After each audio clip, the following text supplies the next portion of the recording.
اس گھر کو آپ نے تاک لیا اور جا کے اپنے بیٹے عاصم سے کہا کہ وہاں رشتہ، بوڑھی عورت ہے وہ ٹوک رہی ہے، عمر تم کون ہو کہ ہمارے حق مہر کے اوپر حد بندی کرنے والی؟ اس وقت کی حکومت ہے، اس کے خلاف کوئی بات کہہ رہا گردن اڑا دو، کوئی پوچھ تاچھ نہیں، کوئی مکی کے سارے زیورات، عبد الملک بن مروان کی بیٹی سارے زیورات بیت المال میں کہنے لگی آج ہم نے صرف پیاز سے روٹی کھائی ہے، ہمارے منہ سے بدبو آ رہی ہوگی، ہم نہیں چاہتے کہ آپ کو اس پر کچھ سے تکلیف پہنچے۔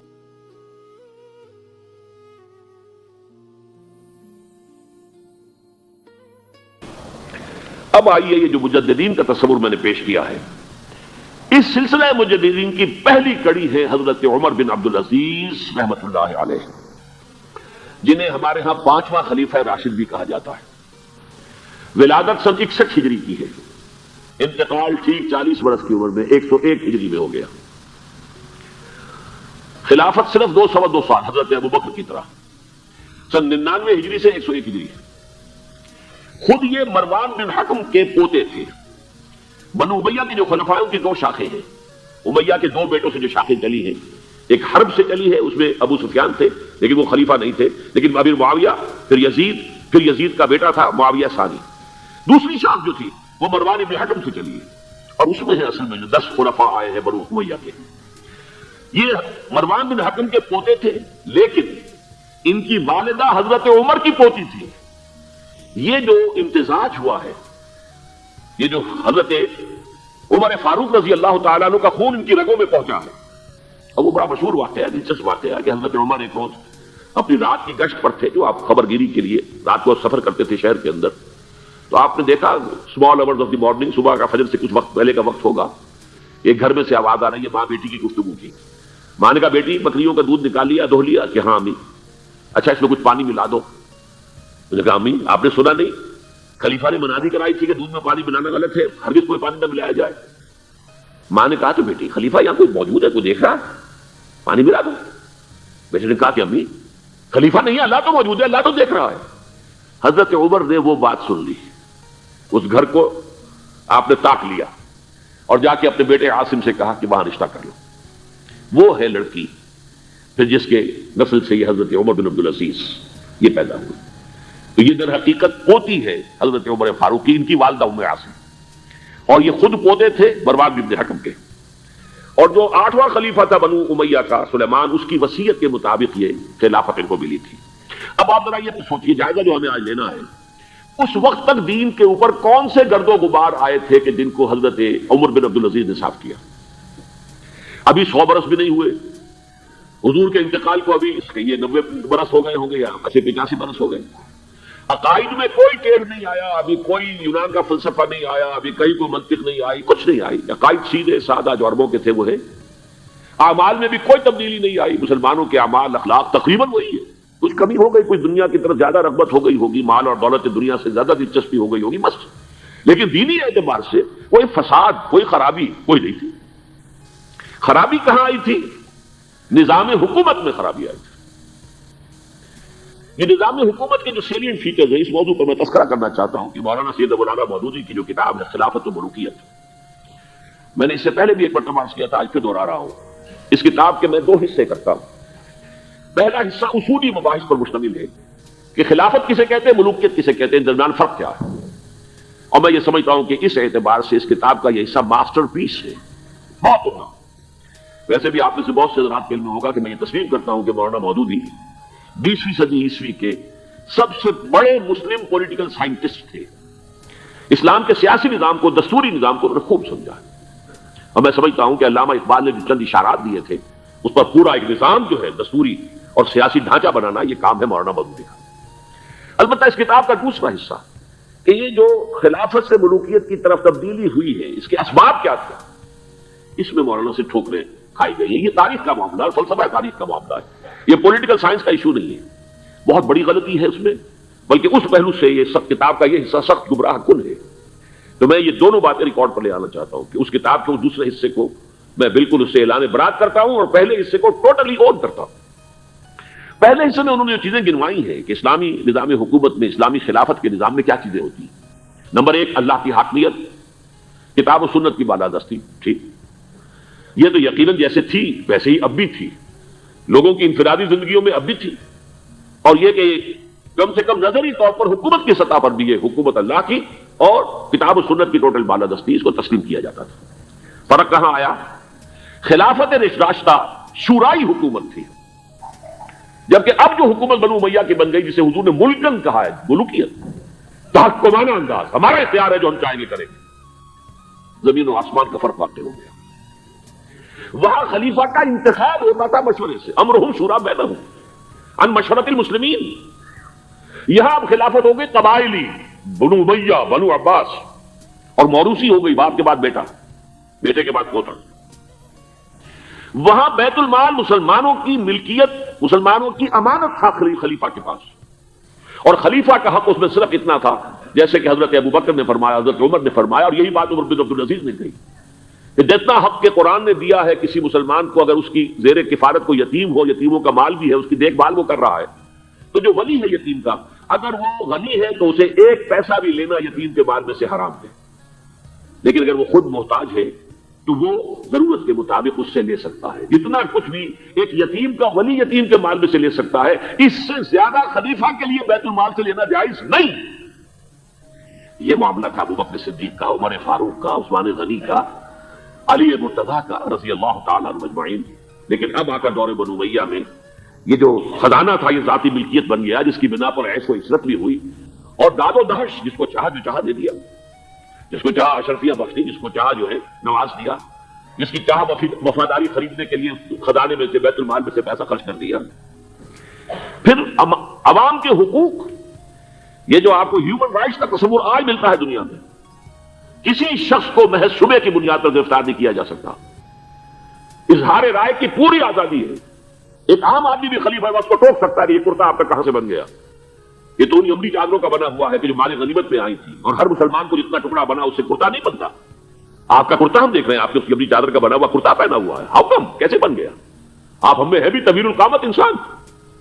اور حضرت عمر ناراض نہیں ہوئے کہ مجھ پر ذاتی، میرا ذاتی معاملہ ہے، بلکہ کہا حضرت عبداللہ ابن عمر سے اپنے بیٹے سے کہ بیٹے آپ وضاحت کر دیں۔ ان کا کہ نہ میرا کرتا بن رہا تھا نہ ابا جان کے، میں نے اپنا حصہ جو ہے کپڑے کا وہ بھی ابا جان کو دے دیا۔ وہ کہا ٹھیک ہے، الان نسمع و نطیع، جی اب فرمائیے ہم سنیں گے، اطاعت کریں گے۔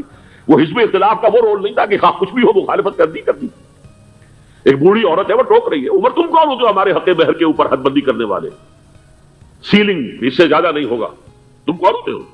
قرآن میں تو اللہ نے قنطار کا لفظ استعمال کیا، ڈھیروں مال دیا ہو اگر مہر میں، تب بھی اگر طلاق دیتے ہو تو تم واپس لینے کے حقدار نہیں ہو۔ حضرت عمر نے تسلیم کیا کہ آج ایک عورت نے عمر کو دین سکھایا اور اپنا آرڈیننس واپس لے لیا۔ یہ نظام حکومت، یہ مساوات کے سفر کر رہے ہیں۔ بیت المقدس کا سفر کوئی 50-100 میل نہیں ہے، 700 میل کا سفر، نقو تقصیرہ کا سفر، اور ایک خادم، ایک اونٹ، اس پر باری باری بیٹھ رہے ہیں، اس لیے کہ دو آدمی بیک وقت نہیں بیٹھ سکتے، سارا راشن بھی اسی اونٹ پر ہے۔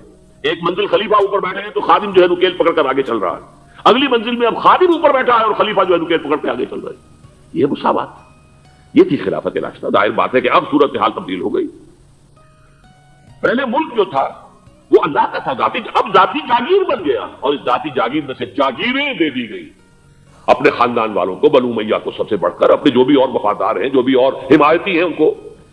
اس کے علاوہ جس کے لیے حضور نے اسے ملکن عاظم کہا ہے، ملکن عاظم، عضا یعض کہتے ہیں دانتوں سے کاٹنے کو، کاٹ کھانے والی، کٹ کھنی، جیسے کاٹ کھانے والا کتا ہوتا ہے، کٹ کھنا کتا، تو یہ کٹ کھنی ملوکیت، اس کے لیے نوٹ کیجئے اسی دور میں حضرت عمر بن عبدالعزیز سے پہلے اسی دور بنو امیہ میں سانحہ کربلا ہوا، عظیم ترین سانحہ۔ پھر واقعہ ہرہ ہوا، 3 دن تک مدینے کو حلال کر دیا گیا فوجیوں کے لیے، جس طرح چاہو لوٹو، جس طرح چاہو عصمت دری کرو، جو چاہو کرو، مال عزت سب تمہارے لیے جائز۔ مسلمانوں کے ہاتھ ہوا اور مدینے کا ہوا، مدینے کا شروع۔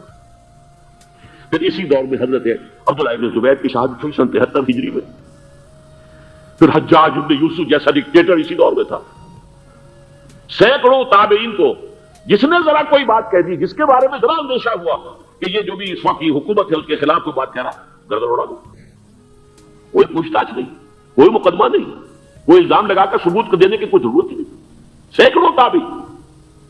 اسی دور حکومت میں محمد ابن قاسم جو یہاں ملتان تک چل کر آ گیا تھا رحمت اللہ علیہ، اور اب وہ ارادہ کر رہا تھا آزاد کشمیر کی طرف، پہاڑی علاقوں کی طرف جو ہے وہ فتح اور کشمیر کی طرف جانے کا، واپس بلا کر شہید کر دیا۔ کیوں؟ بہت پاپولر ہو گیا تھا محمد ابن قاسم، ہندوؤں نے اس کے بت بنا کر اپنے مندروں میں رکھ لیے تھے پوجنے کے لیے۔ یہ تو اوتار ہے، در جوانی توبہ کردم سیوائے پیغمبری، یہ نوجوان اور اتنا نیک، ان کے لیے تو کوئی قیاس کے قابل بات تھی نہیں۔ اوتار، وہ تو فوراً اوتار مانتے ہیں نا، پھر بت بنا کے مندروں میں رکھ دیا۔ اندیشہ ہو گیا، ملوکیت کو ہمیشہ خطرہ ہوتا ہے، کوئی شخص ذرا پاپولر ہونے لگے تو کان کھڑے ہو جاتے ہیں کہ ہمارے لیے خطرہ بن جائے گا، لہذا شہید کر دیا گیا۔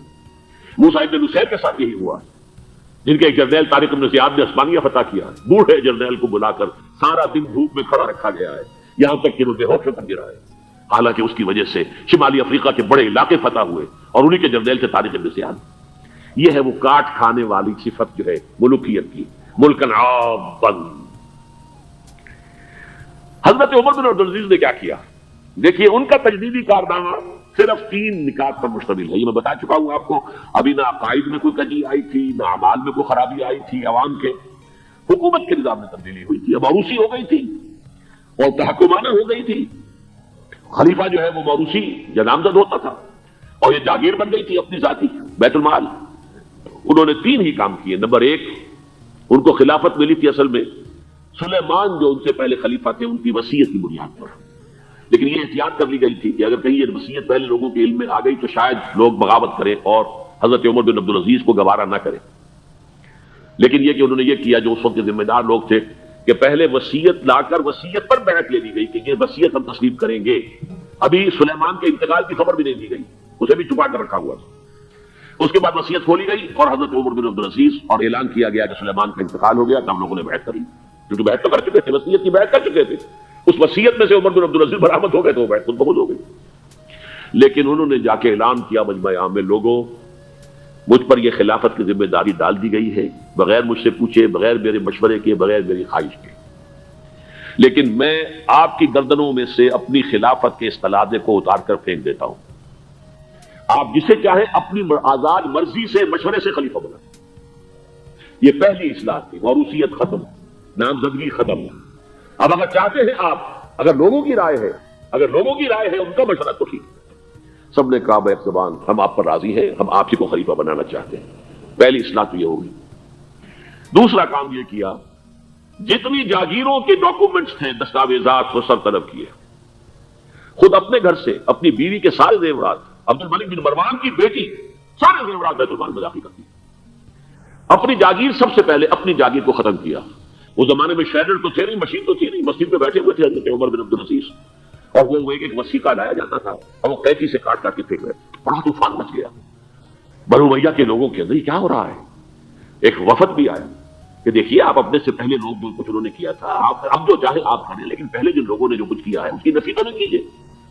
حضرت عمر بن عبدالعزیز پوچھتے ہیں، دیکھو اگر تمہارے پاس ایک فرمان ہو امیر معاویہ کا اور ایک ہو ان کے بعد کسی چوتھے پانچویں پشت کے اندر آنے والے کا، تو کس کے فرمان کو زیادہ اہمیت ہوگی؟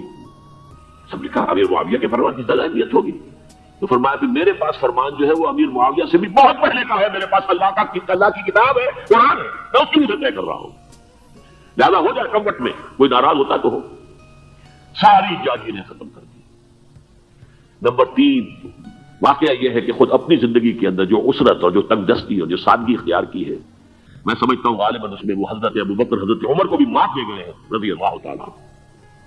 حالانکہ بڑے ہی ایک تو حسین اور جمیل انسان تھے، خوش شکل، خوش لباس، شہزادے تھے، گورنر بھی رہے تھے، پھر ان کے والد جو ہے طویل عرصے تک مصر کے گورنر تھے، وہاں ان کی پرورش ہوئی تھی گورنر کے بیٹے کی حیثیت سے، اعلیٰ لباس پہنتے تھے، خوشبو کے اندر اس طریقے سے بسا ہوا کہ جہاں سے گزر گئے پورا راستہ معطر ہو جاتا تھا۔ لیکن اب اچانک جو آیا ہے، جیسے ہی یہ بیعت ہوئی ہے خلافت کی، ان کی اہلیہ کہتی ہیں، حضرت فاطمہ ان کا نام تھا، کہ آ کر بیٹھ کر اور مسلے پر رونا شروع کر دیا۔ میں نے پوچھا کیا ہوا؟ یہ جو بوجھ مجھ پر آن پڑا ہے، یہ ذمہ داری، رونا شروع کیا۔ اور اس کے بعد واقعہ یہ ہے کہ انہوں نے ذاتی زندگی میں کپڑا صرف ایک جوڑا، وہ بھی نہیں، جمعے کے لیے بھی اس کے دھو کر سوکھنے کے لیے انتظار کرنا پڑتا تھا، تب جا کر پہن کر اس کو جمعے میں جاتے تھے۔ ایک دفعہ آئے ہیں اپنی بچیوں سے گفتگو کر رہے تھے، تو بچیوں کو دیکھا عجیب حال ہے کہ وہ جو بھی بات کرتی ہے پھر اپنے منہ پر ہاتھ میں رکھ لیتی۔ پوچھا کیا سبب ہے؟ کہنے لگے آج ہم نے صرف پیاز سے روٹی کھائی ہے، ہمارے منہ سے بدبو آ رہی ہوگی، ہم نہیں چاہتی کہ آپ کو اس بدبو سے تکلیف پہنچے۔ حضرت عمر رونے لگے، لیکن کہا انہوں نے کہ میری بیٹیوں کیا تم یہ پسند کرو گی کہ تمہیں دنیا کی نعمتیں ملے اور عیش ہو اور تمہارا باپ جہنم میں جائے؟ ان بچیوں نے بھی رونا شروع کر دیا۔ سارے زیورات ختم، اپنی جاگیر ختم۔ وہ آپ نے پڑھے ہوں گے واقعات کہ اگر چراغ بھی ہے رات کو سرکاری کام کر رہے ہیں تو وہ جو بیت المال کے تیل سے جو جلنے والا چراغ ہے وہ روشن ہے۔ خادم نے آ کر کوئی گھریلو بات کرنی چاہیے تو کہا پہلے چراغ گل کر دو پھر بات کرو۔ ذاتی بات ہو رہی ہو تو سرکاری جو تیل کا چراغ ہے وہ نہیں جلے گا۔ میں یہ سمجھتا ہوں، میں علی وجہ البصیرت کہہ رہا ہوں کہ میرے نزدیک تو اس قدر شاید باریک بیری کی باتیں جو ہیں میرے علم میں نہیں ہے کہ حضرت ابو بکر اور حضرت عمر، اور پھر یہ کہ وہاں کوئی ایسا کنٹراسٹ سائملٹینیس کنٹراسٹ نہیں تھا، اس لیے کہ حضور کے ساتھ جدوجہد کرتے ہوئے ان کی زندگیوں میں پہلے بھی فقر اور ساری اختیاری فقر کی کیفیات تھی۔ یہاں تو اچانک ہوا ہے کہ اس سے پہلے ایک بہت خوش باش، خوش لباس، خوش شکل، بہت ہی ہر طرح کے ناز و نعم کے اندر پڑا ہوا انسان شہزادہ اچانک بوجھ آیا ہے تو زندگی کے اندر انقلاب آ گیا۔